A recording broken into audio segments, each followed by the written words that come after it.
Welcome to Newt's World Podcast on the iHeart Podcast Network. You know, one of the most interesting and I think understudied aspects of the Trump presidency is his passion for building things. It comes out of his childhood, of course, and the fact that his entire career he's been out there making money building stuff, building hotels. He still has the only Hyatt Regency in New York City, a contract he cleverly got done very early in his career. He has always gone around building Trump towers, Trump hotels, Trump golf courses. That shouldn't shock us. Now that he's back in the presidency, he is going around building things, all of which, by the way, will have some impact of Trump. My two favorites right now are the fight with the federal court, which I think is almost certainly wrong on the court side, about whether or not Trump can build a new ballroom. He concluded that there was no place in the White House where you could have a big enough event to have people come and be dressed in really fine outfits and have a big evening.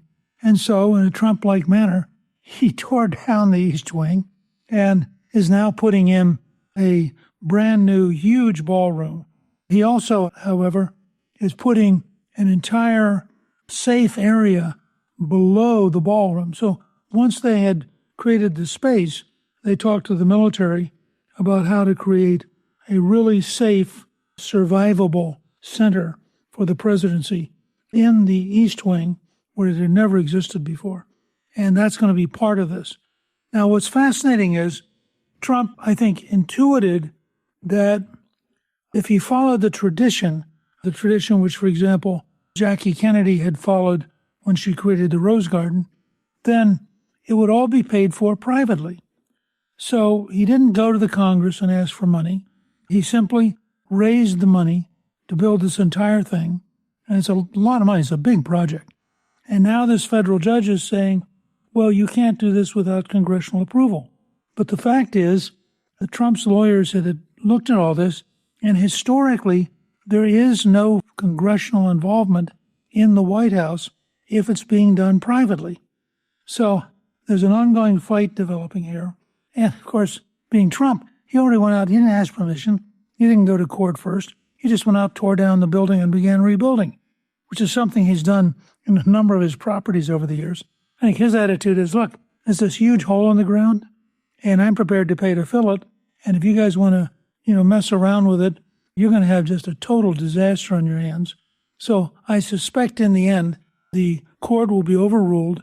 The Supreme Court will decide that, in fact, the tradition that presidents can do with the White House what they want to, as long as they pay for it, still stands. And Trump will, before he leaves office, have his brand new ballroom. In fact, I wouldn't be shocked to see them get it done in time to have at least one really big event before he goes back into private life. Meanwhile, in the last couple of days, his son Eric, who really runs the day-to-day company, has announced a mock-up of the Trump Presidential Library. Now, you may know that Obama has built a large and fairly ugly building in Chicago, which kind of stands out. But Obama, never having been in construction, but being a lawyer by trade, lacked the understanding of what you really could get done. And if you look at the pictures, they're talking about putting up a gigantic skyscraper, which will, of course, have at the very top of it Trump. So the Trump Library, south of Mar-a-Lago, fits the tradition of Trump Tower, Trump National Golf Course. Worldwide, my guess is there must be 80 or 90 places now that have Trump's name on it. And he just cheerfully goes along doing it. And, of course, the library, again, will be built with private funds. So he doesn't actually care what the political system thinks of it. But it's so perfectly, classically Trump. It's going to be big, it's going to be bold, it's going to be visible, and it's going to have Trump on it. Watching all this, if you have a sense of humor, sometimes it's pretty darn funny. Coming up, is AI hype or hope? Promise or peril? Existential threat or the next great technological leap towards prosperity and human flourishing? I'm going to talk with Winton Hall about his new book, Code Red. That's next.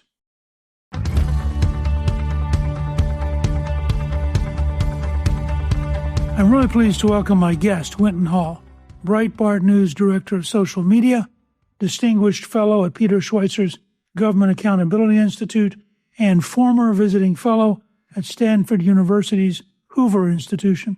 He's joining me to discuss his new book, Code Red, The Left, the Right, China, and the Race to Control AI. Winton, welcome. Thank you for joining me on Newt's World. Oh, it's a pleasure to be with you, Mr. Speaker. Thank you. I think this is a very important book, and you describe AI as potentially the defining national security challenge of the next decade. What do you mean by that? Mr. Speaker, I think one of the things that we have to realize is that AI, we often hear it described as a tool. It is a tool, but it's also political power.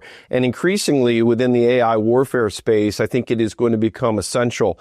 When we talk about beating China, I think we can beat China without becoming China, maintain our values. We're seeing the use of AI right now in Iran and certainly in the Maduro raid.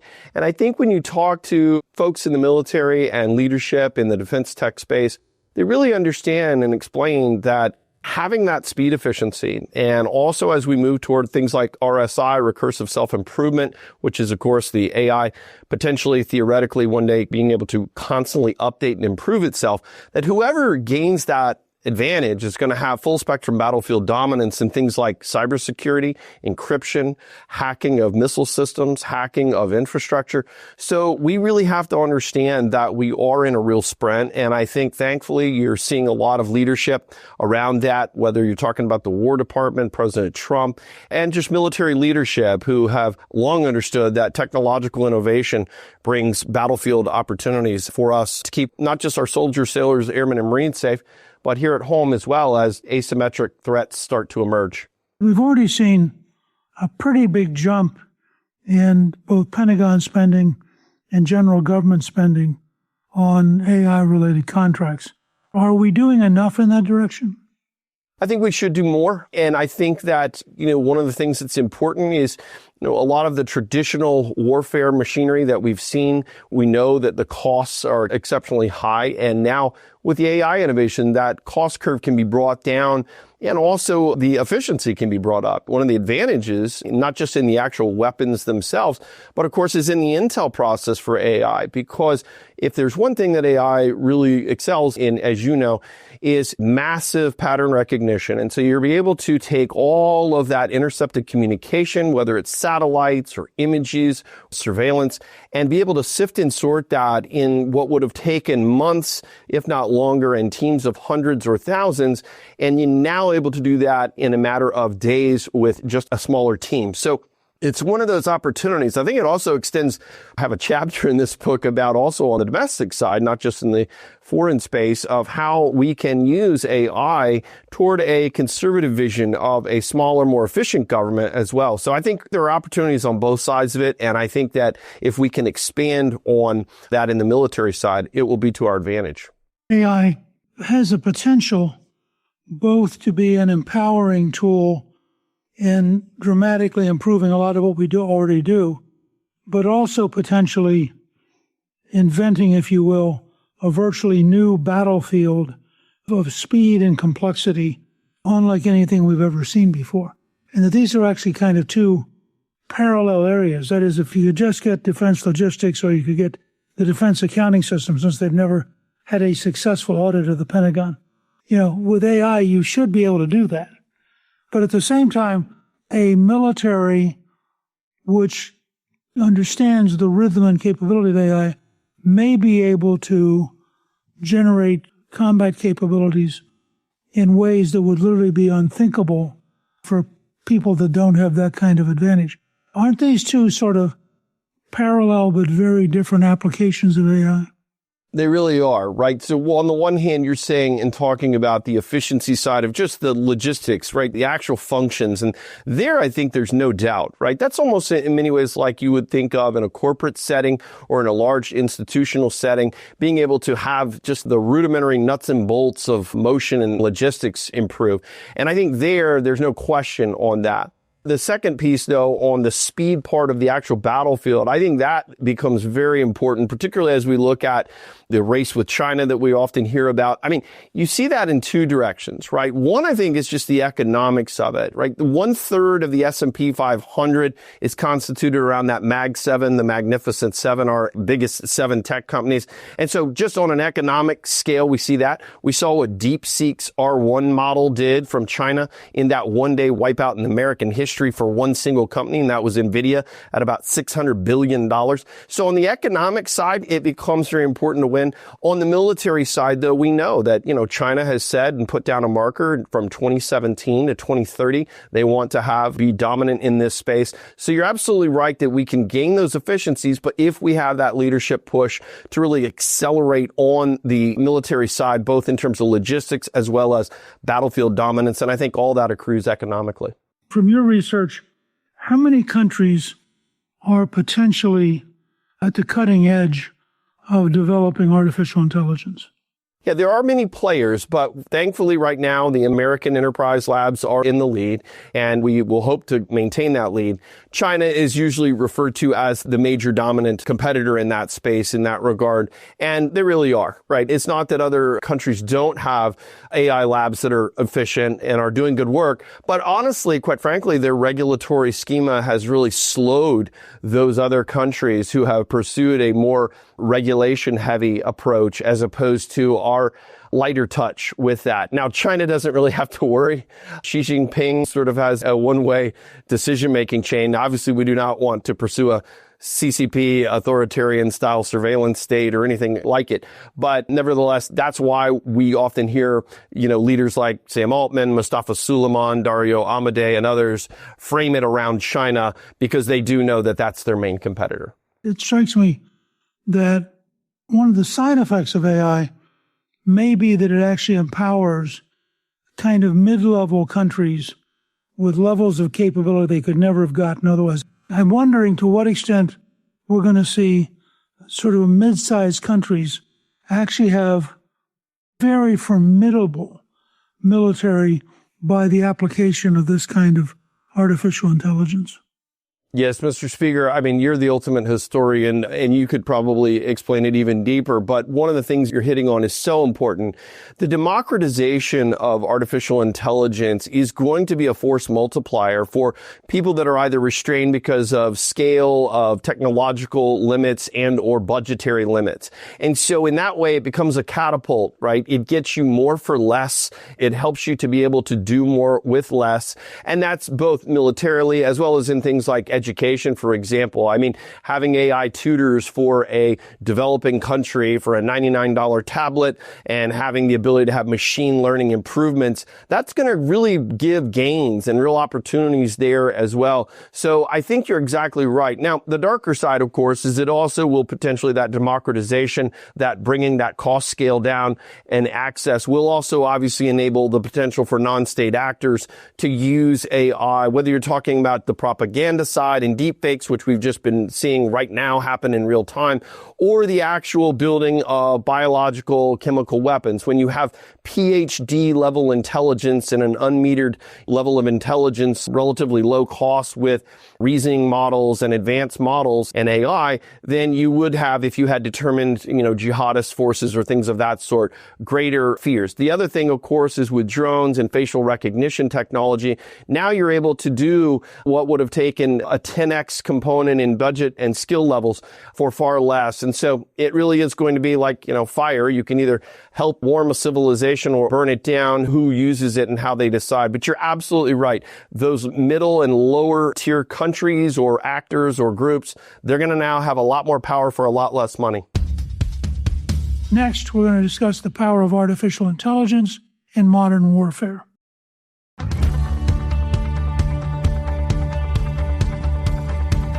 I look at things like the Ukrainian use of underwater drones. You have a $50,000 drone taking out a $13 million ship. It's something we have to worry about. I mean, we've had a tendency to go to very, very big, very, very expensive ships. And we only have a handful of aircraft carriers. If you suddenly run into an opponent who has an ability to get through your various defenses. And part of the challenge there is cost. I mean, there are drones out there between $5,000 and $50,000 being shot at by missiles that cost $1 million. You can't sustain that exchange rate. That's exactly right. Palmer Luckey at Anduril talks about that a lot. When you look at how much money, if like you say, if you're spending $1 million missile to knock down something that, is $50,000, that math doesn't work in your favor very long. And I think it also encourages us to really stay at that bleeding edge and realize that we've got to innovate in these spaces because this battlescape is moving very quickly. I'm going to give you two problems. One, that our procurement systems aren't designed to match the speed of evolution that we're seeing with artificial intelligence. And second, that artificial intelligence is potentially going to create an entirely new scale of mass that is the opposite of how we've designed our warfighting capabilities. These are both, it seems to me, really, really big challenges for the United States. I couldn't agree with you more, Mr. Speaker. You want to think of being able to sprint and chew gum at the same time, but I think you're right. The calcification of a lot of institutional sort of inertia that sets in prevents some people from being able to give up certain turf and so forth. I think we have to have this speed mindset that you're talking about. And I'm not suggesting for a minute that, we're going to do away with any of what exists in totality, but I think we can be doing both. And when you look at the fact of how fast this is moving. I mean, just look at even with what AI's architects, the way they describe their own technology. Sam Altman says there is a private betting pool among the AI billionaires of who will create the first one-person billion-dollar company. Now, what does that suggest to you, right? It suggests that you can do so much more with so much less. And I think that if we know our enemies are thinking that way, then we want to be thinking about that so that we can get in front of that curve instead of stay behind it. I think the other thing that you're talking about is even within the procurement process, right? Let's take away weapons outside of it for a moment. Just the actual flow of being able to spot fraud, double billing, cost cutting, all of that. And I go through actually in Code Red how we can do that, and we should do that. Did a lot of research into that procurement process. That alone will provide enormous savings that we can then use to do the kind of innovations that you're talking about or put back into general budgetary usage. So I think that we've got to get in that mindset. I mean, one of the things I have been a little bit encouraged by the president's AI action plan that we saw, the 2025 AI action plan that came out, gave very specific pillars inside of that plan. And they were talking about this need to be able to move quickly on this because nothing matters more than our national security for the safety of our country and certainly our soldiers, sailors, airmen, and Marines. So we, I think, recognize this has to happen. I think it's going to really take people like yourself and others who are able to speak that language with authority to really explain this 5D chess matrix and why we need to be doing this. When you think about all that, a couple big issues, as you know. One is this question about truly autonomous weapons. Given your studies, where do you come down on the development of genuinely autonomous systems?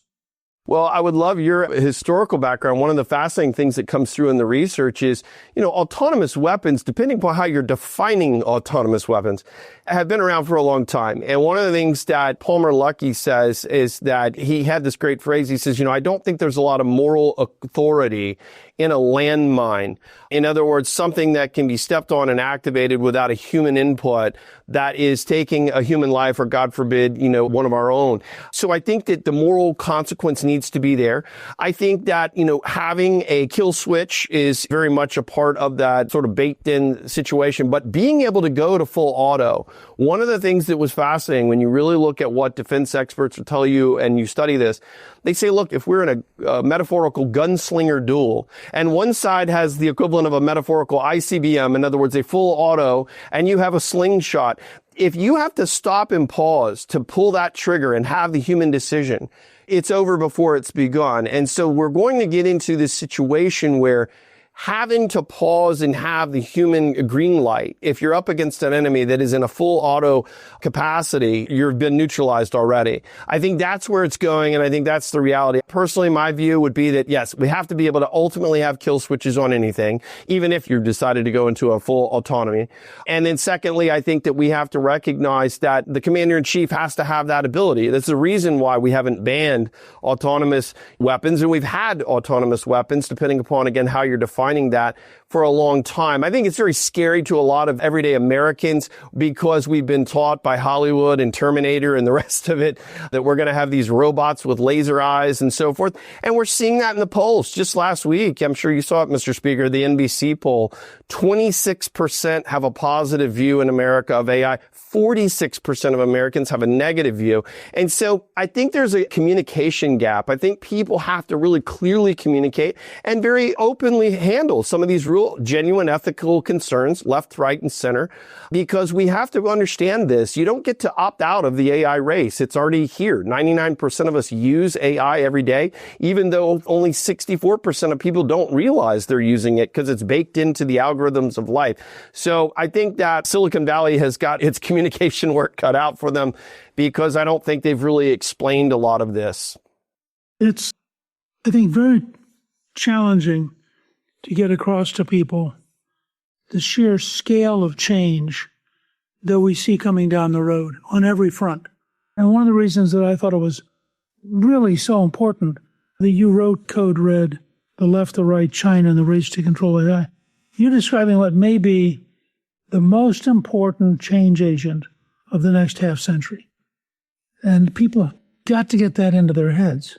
I've written many books as a ghostwriter, and I honestly didn't want to write this book. I felt compelled to.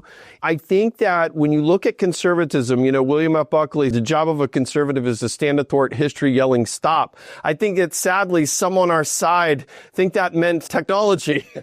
And of course it didn't. He was referring to the preservation of order and tradition and conservative values. So I think we've got to get our side coached up as conservatives, but even more than conservatives, I just think everyday people, this is a seismic shift, and the disruption we're going to see and the opportunity and the pitfalls and all that comes with it in the next 5 years is going to be unlike anything we've ever seen. And so the speed issue is going to be the real issue, because when you look at the Industrial Revolution, right, there was time. It took time to lay roads and build factories and electrification and so forth. Every person in America has a phone. And so the speed with which the proliferation of artificial intelligence can spread has been deeply accelerated. And I think, yes, people do learn over time how to adapt to disruption as the horse buggy goes the way of the car and the candle goes the way of the light bulb. But I think that if you're not prepared and understanding how the ground is going to shift around you in things like education, national security, economics, and so forth, there's going to be a lot of opportunity for ideologically motivated people to do power grabs and to scare and disrupt a lot of people. So this was just a humble attempt to try to get people really thinking about these things. When you look at the Chinese effort, and I really want you to comment from the study you've done, to what degree is their ability to focus resources offset their inability to liberate entrepreneurs to go out and take risk and be wrong? I think that they realize is that it goes back to what you were talking about earlier about the speed and cost efficiencies. China's mindset around AI is not as focused on this huge, we're trying to reach AGI, artificial general intelligence, or ASI, artificial superintelligence. It's really about process and function. The way I like to tell people is, China kind of thinks of it like a Toyota, AI like a Toyota, and we're looking at it like a Bugatti, right? Or a Ferrari. We're going for the huge wins, and they're looking at supply chain improvements, efficiencies, things that aren't maybe as sort of razzle-dazzle that capture the imagination, but in terms of actual functionality, have a lot more efficiency. Coming up, we're going to discuss how 99% of Americans are already using AI in their everyday lives. Winton will explain what he means by that next.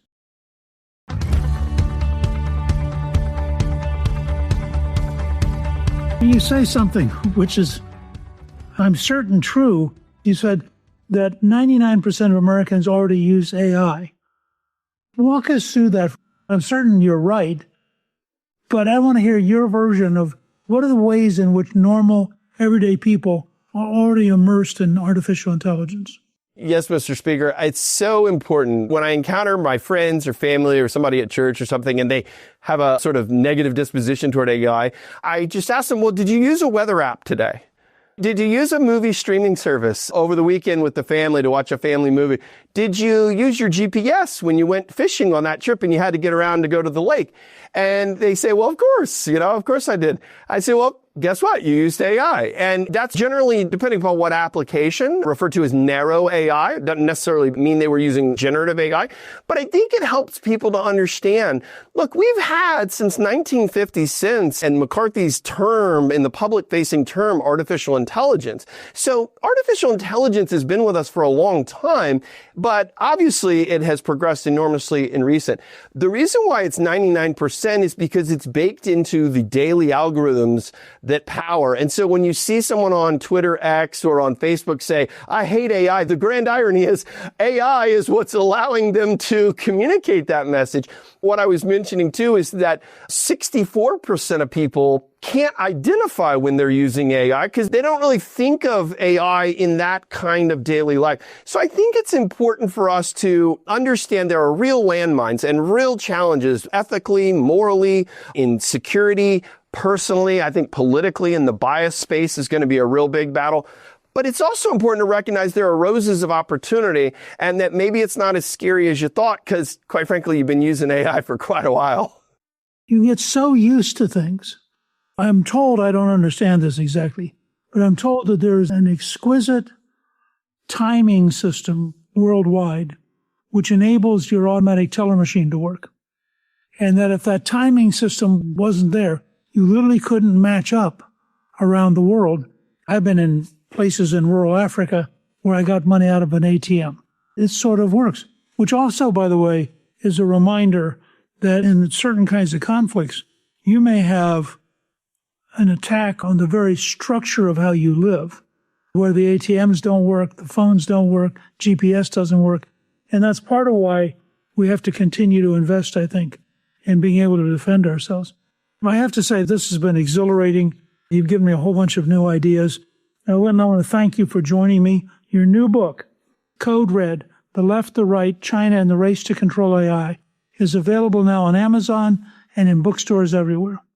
I really appreciate your taking the time to be with us. Thank you so much, Mr. Speaker. It's such an honor.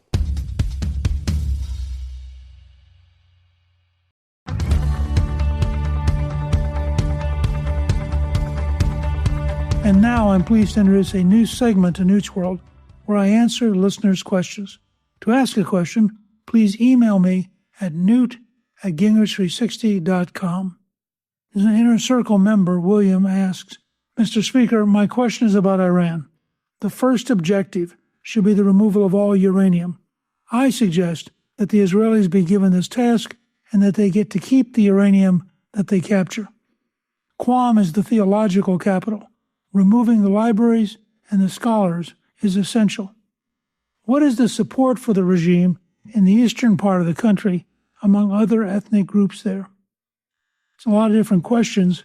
William, let me just say, first of all, that I think we are either going to capture the uranium or we're going to bury it so deep that it will not be reachable in the next 20 or 30 years. And I think the question there is, how risky is it to go in and get the uranium? Remember, it weighs a pretty good amount. It's difficult to handle, and you can't just run in the way we did with Maduro, pick up 2 human beings and hustle them out of the country.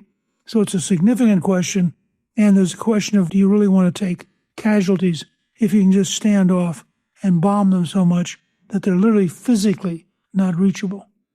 Qom is the theological capital. I think it's very dangerous to get involved in people's religions, and it creates a level of emotion and a level of natural support that would not necessarily be there otherwise. So I'd be very cautious about any activity aimed at the religious centers. You ask about the regime in the eastern part of the country. There's a real question about that. A very high percent, almost half, of the people in Iran are not Persians. They come from Kurds, Azerbaijanis, and other ethnic groups, including some Baluchis from Pakistan in the southwest part of the country. The potential is always there for them to spin apart and to decide that they want some kind of separatist movement. But at the moment, the dominant force is still the slight majority that are Persians. And I suspect, on the one hand, they'd like to get rid of the dictatorship. On the other hand, they want to keep Iran as a single country. So it's a tightrope we're having to walk. I look forward to hearing from you, and you can ask a question by just emailing me at newt@gingrich360.com. Thank you to my guest, Winton Hall. Newt's World is produced by Gingrich 360 and iHeartMedia. Our executive producer is Garnsey Sloan. Our researcher is Rachel Peterson. Special thanks to the team at Gingrich 360. If you've been enjoying Newt's World, I hope you'll go to Apple Podcasts and both rate us with 5 stars and give us a review so others can learn what it's all about. Join me on Substack at gingrich360.net. I'm Newt Gingrich. This is Newt's World.